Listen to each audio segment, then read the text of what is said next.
Prologue. Alright, so the basic idea of this show is that I watch old TV shows and movies that I loved, or maybe some that lots of people love that I haven't ever seen before, and then I just spew my thoughts about it at the camera. It's not really a critical review, it's not really a synopsis, it's mostly for people who are fans of whatever that thing is. In this case, Firefly. I thought I would start with Firefly just because it's something I'm very familiar with. I'm a huge fan of the show, but I haven't watched it in a few years. It's probably been about 3 years since I've seen any of it, really. So I thought that would be fun. So basically, I'm just going to go episode by episode, and if people like it, maybe we'll make it a regular thing with other shows and things like that. And it may even have its own channel. I'm not sure yet. But anyway, let's start the actual episode. Hello and welcome to Slightly Nostalgic. My name is Griff and we are watching Firefly, Episode 1, Serenity. Not to be confused with the movie Serenity, which happens after the show. Well, we're starting with the pilot, the two-part pilot that is actually kind of controversial because it wasn't aired first by Fox originally. They started with the second episode because they didn't think it was a very good introduction to the show, and my kind of unpopular opinion on this is that they were right about this. It's not the best pilot, really. I love the episode. There's a lot of moments that I really love that we'll get into, but I feel like it's just kind of too long. It's a two-part episode, and it's nice that it gives them space to introduce all the characters and set things up, but I feel like it's just a little too slow. It stands out from all the other episodes in that regard, and it's just kind of the suspense. A lot of the suspense that is built up doesn't really work for reasons that we'll talk about here in a little bit. So this episode starts out kind of strangely with a flashback that's a war scene, and I have to say it looks cheesy. I thought it looked cheesy the first time I watched it. It still looks cheesy to me today. It's just it's weird because the rest of the show is really, the special effects look really good for the most part in the rest of the show. The action scenes look really good. The camera work is great. Everything is really good. And in this scene, which unfortunately it's meant to be the introduction to the show, it doesn't look very good. I don't know exactly what it is. It just looks like a soundstage, and I don't know. I didn't buy it. It didn't look like a real war to me. I didn't like it. So I'm actually glad this wasn't the first thing that I ever saw of Firefly. I actually saw the second episode first, which, like I said, I think makes a better pilot. And we'll talk about that a little bit more in the second episode. Another thing that's kind of weird about how this episode starts is that since it's a flashback, where we don't see Serenity, we don't see most of the characters that are going to be in the show, and I think it's probably pretty disorienting for people. Like, it's a weird way to start the series. It's a cool scene. It's cool that it gives backstory to Mal and Zoe, and kind of you find out later that this particular battle is really important to those two characters. But I don't know that we needed to start out with that. Alright, so after the battle scene, we flash back to the present, which I guess is our future, but it's the present for the show, and they're in space kind of doing a run-of-the-mill pirating, looting kind of operation on this derelict ship or whatever.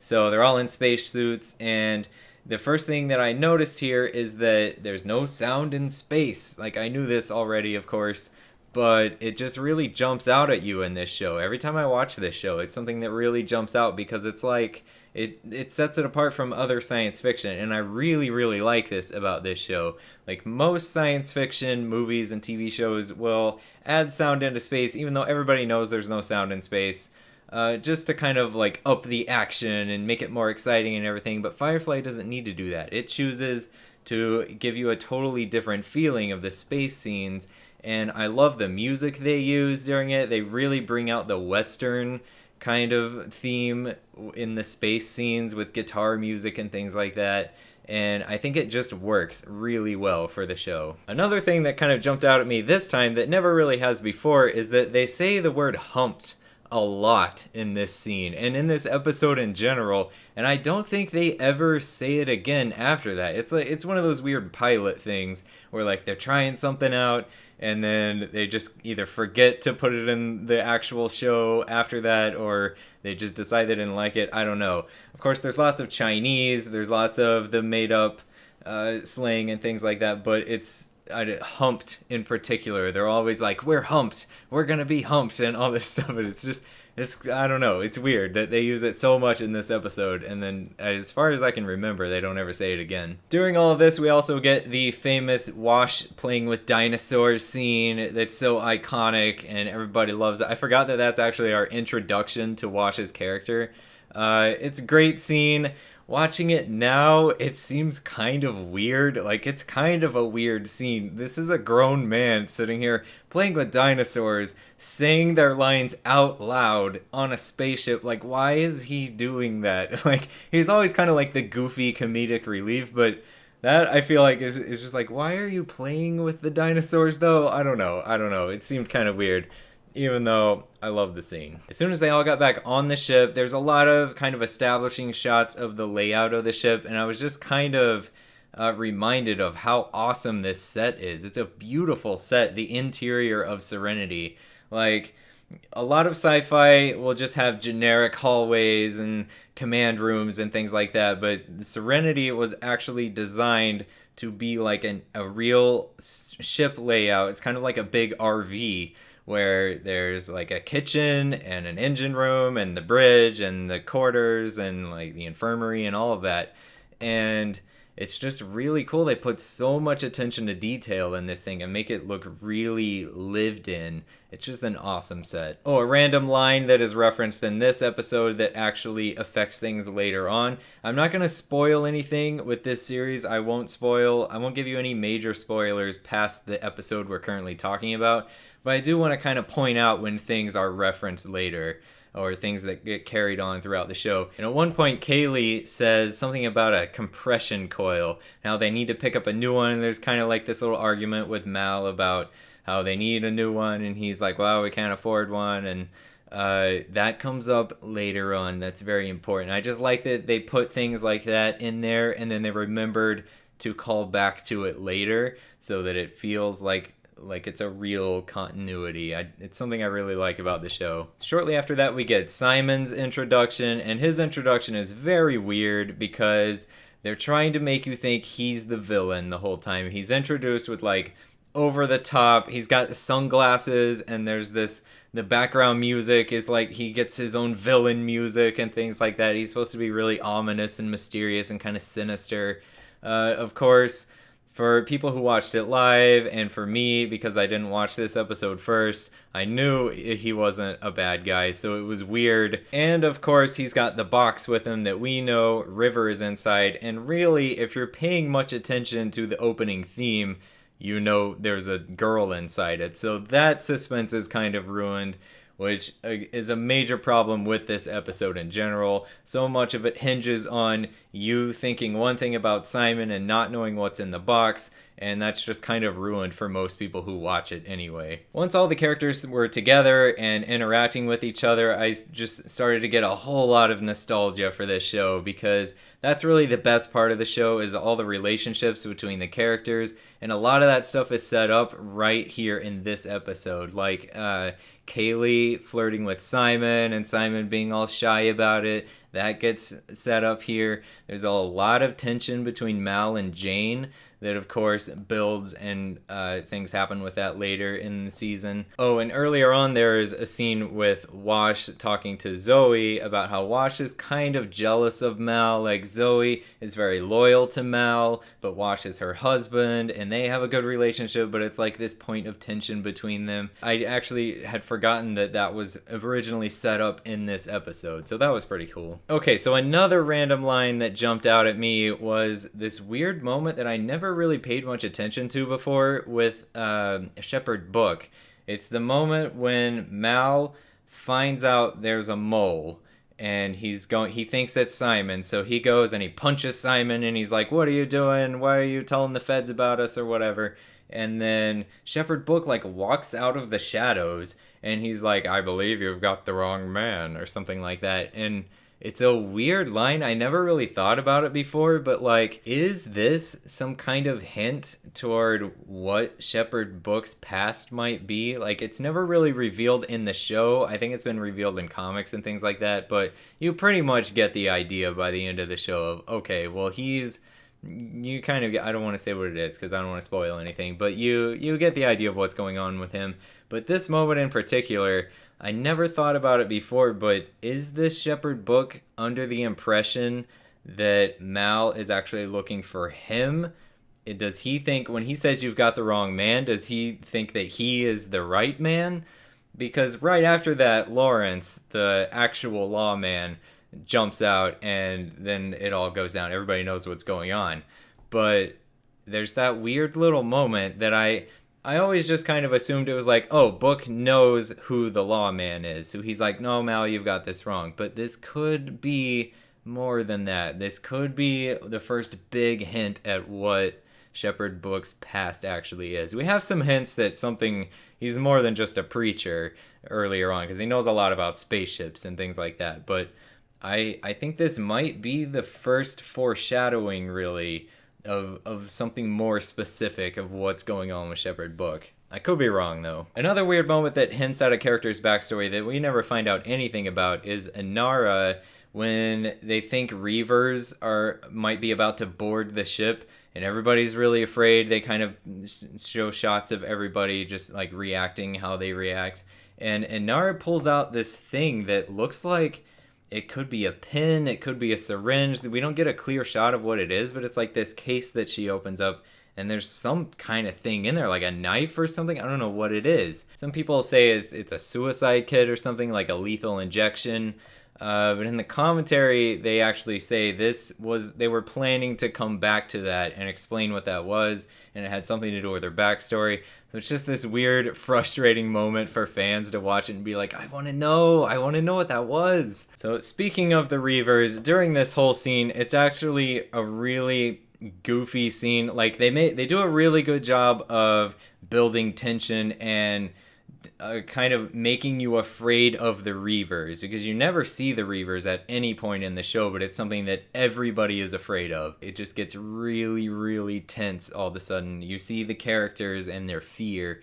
What doesn't work about this scene is that these spaceships that should be traveling very, very quickly are inching past each other while they tensely wait to see if the Reavers are gonna board them. Like, that doesn't make any sense. You've got this show that does so good at not having sound in space, but then you have spaceships just creeping along next to each other in the middle of space.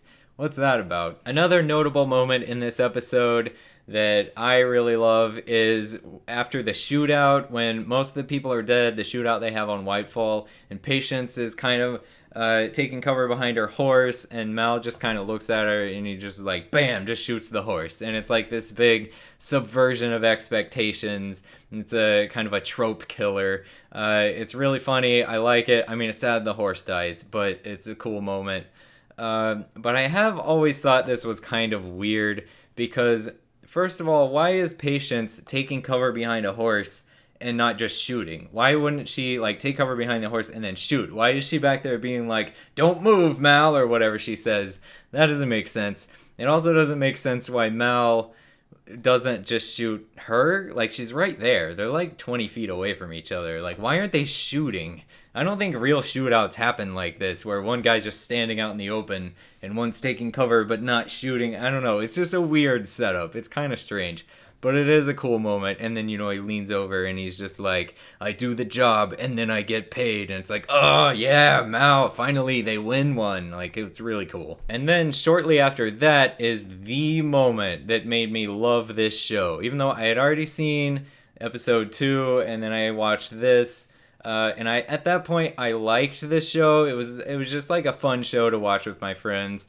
But this moment is the one that I was like, oh, this show is really something special. Like, it's the scene where Simon and the lawman are kind of in a standoff in the spaceship, and the lawman has a gun to River's head, and Simon has a gun on the lawman, and they're just like waiting, and it's all tense. And then the others get back from what they were doing, and Mal just like without a second thought just walks up and just shoots the lawman in the head, and they just keep going. He's like, I don't have time to deal with this. We're running away from Reavers right now. Just shoot the bad guy, get him out of here, let's go. It's something they do a lot in this show that I really love, where they'll set up a very familiar TV scenario and then do the exact opposite of what every other show does. It's so awesome. Something I have kind of a new appreciation for after this particular viewing is Simon's character.